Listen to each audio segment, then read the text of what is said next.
Hello, I am in fact wearing the same outfit from the last video, because this is part 2. Hello everyone, and welcome to whatever this video is going to become. This is part 2 of For All the Books I Read in March in September, because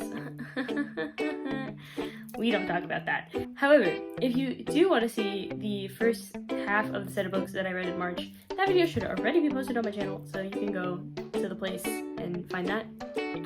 If not, welcome to part 2. I read 13 books in the month of March, so let's jump back into it.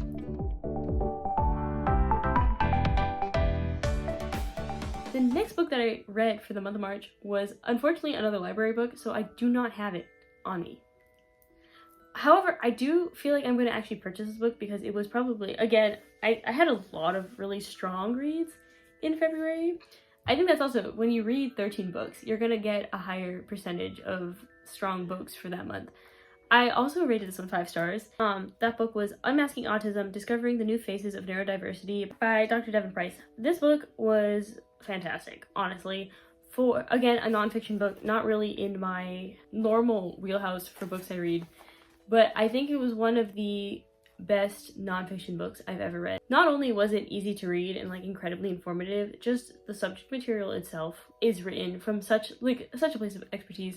Again, on if you missed my rant from the first video about autism being written by people with autism, this book is written by someone with autism, and it's more definitely so. The first book I talked about, which was called But You Don't Look Autistic by Bianca Topes, is her personal experience. I forgot what she worked in, but she wasn't necessarily, she's not super academic. I believe she's a photographer, if I'm remembering. But this book, Dr. Devon Price, I believe, has a PhD in psychology, and he just talks about, like, again, a very similar experience, late diagnosed, and just kind of dealing with that, but also what he went through in his life, as well as being transgender. Also, what this book is, like, though it has his personal stories mixed in, most of the book mainly focuses on tools for unmasking. If you're not familiar with autism, for a lot of people with neurodiversity, you put on like a mask when you're not on your own to kind of like, to look functioning to other people who are not neurodivergent. And he kind of talks about like why people do that, why he also talks about like why autism is harder to diagnose in women, how a lot of autistic people see gender. Like, there's just a lot of really cool topics in this book, as well as the process of unmasking, and as well as like activities to learn how to unmask. Not only that, because it's like a nonfiction book, and a lot of nonfiction books can be really difficult to read. It's super easy to read. You can tell like he really just wants to help people. It feels very genuine, and again, by far one of probably the best books I've read this year. I don't own a copy of it, but I am working on getting one because it was just fantastic. It was such a good book. I would really, really highly suggest this one, even if you suspect yourself of being neurodivergent, or if you even know people who are neurodivergent. This book is incredibly helpful into just kind of a lot. Yeah, I feel like the better a book is, the harder I have talking about it, just because I'm like, I had good feeling here when I read this book, and I don't know how to explain what the good feeling is here. If you read one book from any of the books that I read in March, it would be this one. Okay, next. The next book is a little less serious, and that would be because I was reading all of these in preparation for season 3 of Bridgerton. So the next book is the second book in the Bridgerton series, The Viscount Who Loved Me. This is Anthony's book. This one I enjoyed a lot more than Daphne's book. However, I did end up liking the season of the show better. I feel like what they did to Kate's character in the show feels a lot of like missing tension and story that this book feels like it's missing. Like, I need you to know that I understand that these books were primarily just like romance stories. They're not meant to be taken that seriously. However, I did read it, and I do have opinions. I do understand, like, they're primarily romance. Their function is primarily to satisfy the romance genre, but this one I enjoyed a lot more. I feel like the tension, the chemistry between Anthony and Kate's character is a lot more fun than I feel like Daphne's is with her love interest in her book. Yeah, I just had a good time. Like, these books are like, Are they the best romance books I ever read? No. Are they doing their job? Yeah, they're doing their job. They're pretty good. And I mean, also, even though I personally didn't like enjoy them, a lot of people do somewhere because it got adapted into a show and it's gonna get, I believe a season 4 now. So okay, so the next book that I have for the month is a graphic novel called Almost American Girl by Robin Ha. This graphic novel is about a Korean girl who her family suddenly goes to Georgia, what she thinks is going to be a vacation,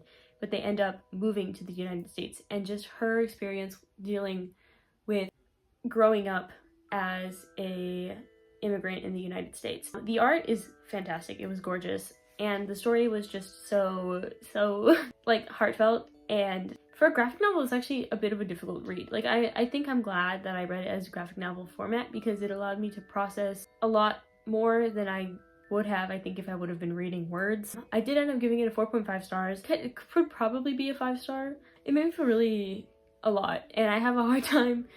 I like my books to be fun and like I can turn my brain off, and yeah, it just made me have a lot of emotions, and sometimes when I'm having too many emotions, it can affect how fast I get through a book.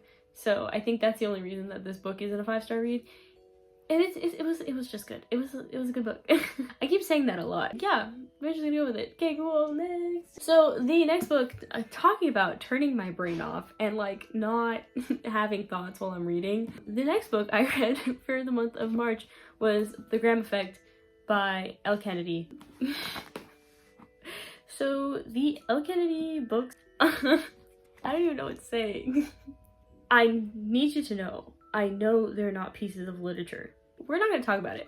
So if you don't know anything about their hockey romance and these books, this is the first book in the 3rd series in this like realm. So there's a set of 4 that start with the deal, and then there's another set of 4 that deals with the same. So like everyone in all of these 3 series know each other basically, and like went to the same school and are on the hockey team at this university. And this is the first book. This is like the next generation. She's the daughter of one of the couples from the series. Oh my god, I love these books so much. Like, it's actually stupid how much I like these books. I literally was like, I need to film the video so I can take it out of the pile so I can reread it. These did get a 5-star from me, and I need you to understand, I always, when I'm looking at rating books, I'm not really comparing across genre. Like, does this even compare to Unmasking Autism or A Snake Falls to Earth? No, not really. It's just, it's literally just like, basically, it's the equivalent of putting like a scientific magazine next to a gossip magazine. But is it just such a good time? Yeah, like, yeah, they're great. Also, if like you read Icebreaker and you're like, this doesn't give the characters as much as I want, like the characters in Icebreaker are like basically non-existent, you would love these, because somehow Elle Kennedy has like this ability to balance like romance and plot so well, and like it's honestly seamless. Like most of the times it's not just all of a sudden like all of a sudden scene just happening all of it like randomly for no reason. Her art of like building tension between 2 characters and like having certain moments just feel like they're integrated into the story. Chef's kiss, A+. Like, Allie Hazelwood, I get my STEM kick from. This one, I get my sports romance kick from. We should move on. Oh, talking about romance. We move on to the 4th and final book in the Wolves of Mercy Falls series, Sinner by Maggie Stiefvater. I like how I've just given up pronouncing her name. It's just not happening, man. I unfortunately had to give this book a 2-star rating because I was incredibly disappointed. So throughout the series, there's like 4 main characters basically throughout the series, and this is a spin-off following the 2 slightly less main characters.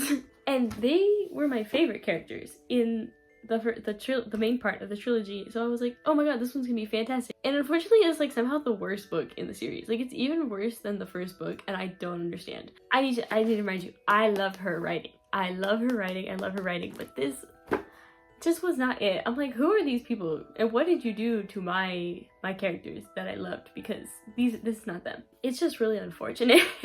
I was really sad because I was like, oh my god, it's my two favorite characters and in a new setting and like just about them and blah blah blah blah. They lost somehow everything that made them interesting, and then like they were super interesting compared to like the other two characters, and they just had so much motivation, and like I don't know, it just feels so weird. Like I forced myself to get through this just so I wouldn't DNF it, because I was like, I made it through the other 3 books, I gotta make it through the 4th one. It was not worth it. I shouldn't have done it. I should have just DNF'd, but here we are. Okay, and we finally done it. We finally made it to the last book in March. Yay! The last book I read for the month was The 7-Year Slip by Ashley Poston. This book I gave 3 stars. I honestly had a hard time with this book. I know a lot of people are like, it's so good, it's so good, it's so good. Yeah, I didn't really think that. It was okay. It was a book, it existed, and I finished it. And like, the main character basically like is dealing with the death of a family member, or her aunt, and she ends up moving into the aunt's apartment for some reason. Her aunt's apartment happens to have like this time travel feature where like can jump 7 years into the past, and with that she meets this guy that like her aunt knew, and like that's her main love interest. The beginning of this book is so slow. Like it was just so slow and so painful. If I didn't have to read it for book club, I probably would have given up before the 100-page mark. Then it got really good in the middle, and then like 20% between the last 10% and the rest of the book, does that make sense, got so boring, and I'm like, why are people angry? Like what is happening? Like the character motivation for a lot of stuff that happens in this book, I was like, who?